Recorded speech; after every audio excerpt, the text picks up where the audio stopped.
They called me a burden in front of neighbors, in front of staff, even in front of my own mother. I gave up everything to come home, but they erased me like I never existed. It started with a mop. Not a fight. Not a family meeting, just a mop. Rebecca tossed it at me across the Ellis Bistro kitchen. "You're just playing soldier," she sneered the way only an older sister can. "You couldn't even run a register, let alone a mission." I'd come home from active duty to care for our mother after her stroke. No parade, no thank you for your service. Just 12-hour shifts in a restaurant kitchen. I didn't belong in paying rent like a stranger in the house I grew up in. But I stayed. I folded towels, cleaned floors, cooked her meals. I believed, maybe foolishly, that this was how families held together, that showing up counted more than being seen. The first real fracture came on a quiet Sunday night.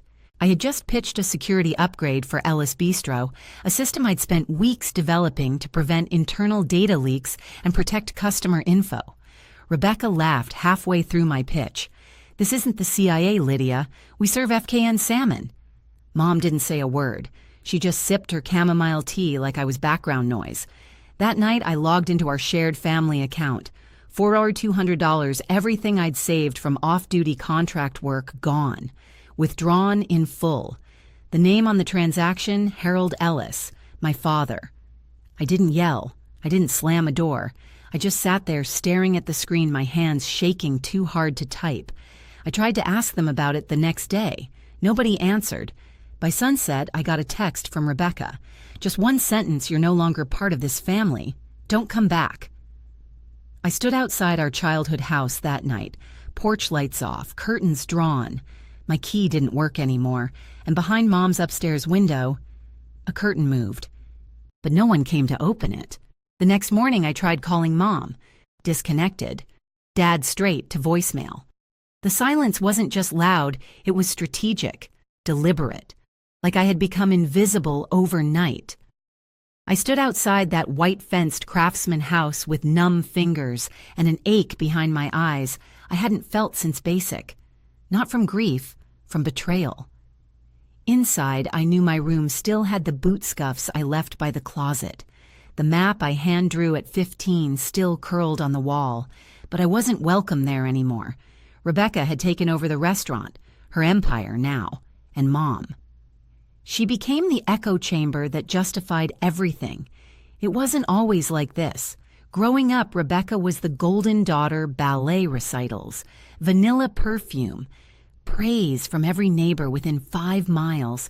I was the garage kid, Grandpa Walter's shadow, grease-stained, elbow-deep in tactical ciphers and World War II maps. He once handed me a small metal USB, told me, "This is a key, Lydia. One day it'll save you." I thought it was metaphor. Mom called it fantasy. Rebecca whispered, "He's losing it." Years passed. At 15, I won the national JROTC tactical competition. No one came. At 17, I applied to West Point. Mom caught the acceptance letter, threw it on the kitchen table. "Ellis blood doesn't go to war," she said. "We build restaurants. We stay safe." So I stayed quiet. Enrolled at University of Oregon under business admin on paper. Behind the scenes, cyber warfare encryption systems, surveillance analytics. I worked nights at a defense tech startup. No one in the family noticed or cared. That's when I built the first version of Sigma Recon, a program that analyzed signal anomalies in real-time footage. What started as traffic optimization quickly evolved into threat detection. I sent it to Mike, former ROTC buddy turned special ops. His reply, "This is gold. Who the hell are you really working for?" I didn't answer. Because even back then, I was already preparing to leave Ellis Bistro behind. I came back because of Mom. Her stroke hit while I was on base in Nevada, prepping for a training op. One call, and I dropped everything. Caught the next flight to Portland, filed for 3 months of emergency leave. I told myself I'd only stay long enough to help her recover. 3 months became 6.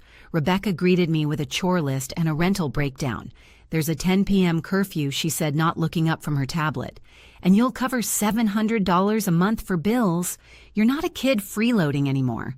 No welcome, no warmth, just rules." I swallowed it. By day, I scrubbed dishes, reconciled invoices, mopped floors, restocked shelves when delivery was late. Rebecca called it helping out, but she never put me on payroll.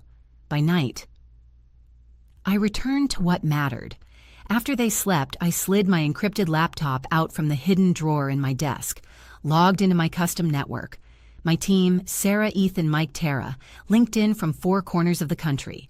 We were tracking chatter about a potential bioterror threat, a cyanotoxin release targeting Portland's water grid, Sigma Recon. The system I created was flagging anomalies the government hadn't even seen yet. It was working. Then one night, Rebecca crossed the line. I came back late from a secure strategy session, a dive cafe downtown with a hidden surveillance setup. The moment I opened the front door, I knew something was off. Rebecca stood in the kitchen. In her hand, Grandpa's USB. She held it up like bait. "What is this?" she asked. "Your little black box of imaginary victories." I snatched it. Her fingers grazed mine, cold, smug. "You have no idea what this is?" I hissed. She smirked. "I know it's not a tax document, and I know you're hiding something." That night, I didn't sleep. I unlocked the USB and searched through every encrypted file. Buried in a folder labeled Ellis Holdings. Financials, I found it. A series of withdrawals from something called the Bennett Legacy Trust. The beneficiary, Lydia Bennett. Me. But $180,000 had already been drained. Over the past 12 months, the authorizing IP address Ellis Bistro's back office. The digital signature Harold Ellis. My father. He hadn't said a word. Neither had Mom. Rebecca. She had to know. But I wasn't going to confront them yet. I had a bigger move in mind. I planned my next step carefully. The bistro was hosting its quarterly staff meeting, usually a dull mix of vendor updates and fake cheer. But this time, I requested to present. I dressed in the only blazer I owned, the same one I wore to mission debriefs overseas. My laptop loaded with clean visuals, no jargon, just impact. I walked into the boardroom and faced them. Rebecca sat at the head of the table, legs crossed, arms folded. Mom sipped decaf beside her. Dad hovered near the wall, silent as always. I laid out my pitch, a custom cybersecurity system powered by Sigma Recon. It would safeguard customer data, block financial theft, detect employee time fraud in real time. Tailored, tested, bulletproof. Midway through, Rebecca burst out laughing. "This isn't the CIA, Lydia. We serve FKN salmon, not state secrets." I stood there holding my breath. "It's not about the food," I said. "It's about protecting what you built." She leaned back, amused. "Funny," she said. "You didn't seem to care about protection when you were sneaking around with strangers." She dropped a folder on the table. Inside were grainy photos. Me, entering the cafe, exiting through the alley, hugging Sarah in uniform.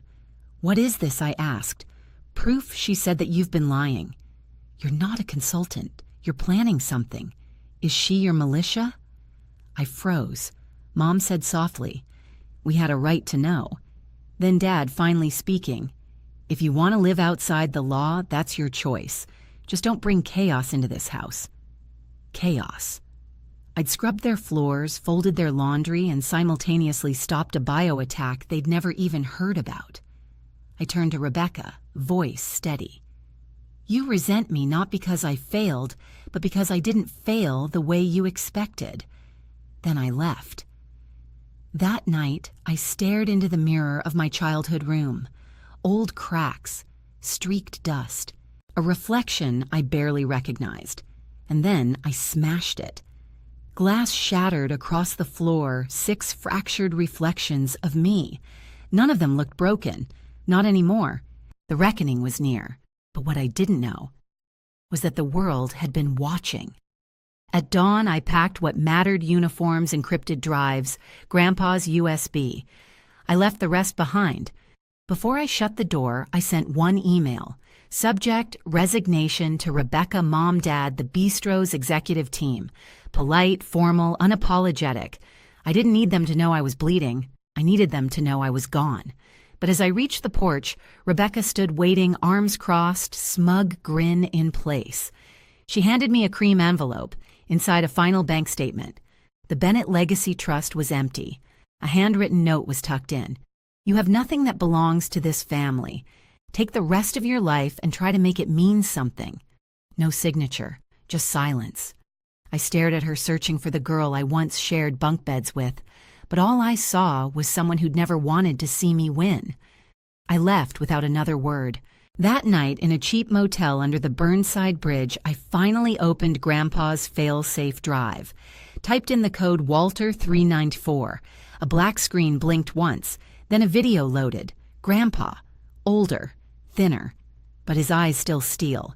"This fund is not for the restaurant, not for legacy or fame. It's for you, Lydia, because I saw what they refused to see." He paused. "If they ever take this from you, know this, it was always yours, and if they took it, they will pay." Before I could breathe, my phone rang. Blocked number. "This is Captain Bennett," I answered automatically. A pause, then a voice. "Captain Bennett? This is James Carter, CIA." I froze.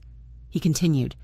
"The Sigma recon system you built, it just intercepted a sequence tied to a planned cyanotoxin release. Your team executed flawless containment. You stopped a mass casualty event, Lydia." My hands trembled. Then he added, calm, quiet. "We know what your family did. The theft, the betrayal. You didn't retaliate. You just kept working. That's what caught our attention." For the first time in years, I cried. Not because I was broken, but because someone saw me. The real me. And what came next would change everything. 1 week later, I walked into a mirrored glass office tower in downtown Portland. My uniform pressed, my rank displayed, my name no longer a secret, Captain Lydia Bennett. Inside the conference room sat my parents, Rebecca, and across from them, Margaret Lee, our estate attorney, and James Carter, live via satellite from Langley. Margaret slid in a USB and began digital confirmation of asset authorship. The screen lit up. Sigma Recon.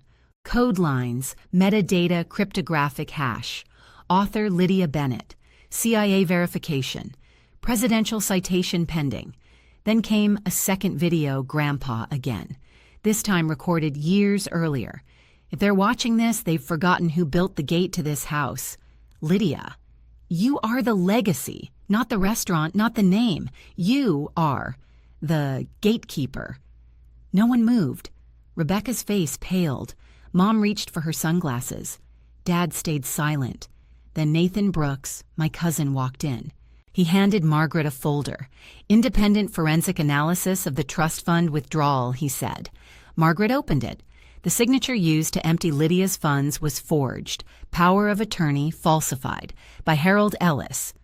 The room broke open like a fault line. Rebecca gasped. Mom finally whispered, "We never knew." I stood slowly. "You never asked." Then the screen shifted again, live feed from CIA HQ. James spoke clearly. "Captain Bennett is being considered for the National Defense Medal of Honor. She will also lead a classified cybersecurity initiative moving forward." The room fell silent. For once, they saw me. 3 weeks later, I stood under the stone arch of Portland City Hall, uniform sharp, metal heavy, media flashing, my ops team by my side. A senior official stepped forward. This woman, once dismissed by her own family, stopped a catastrophe before it began. 80,000 lives saved. And she never asked for applause.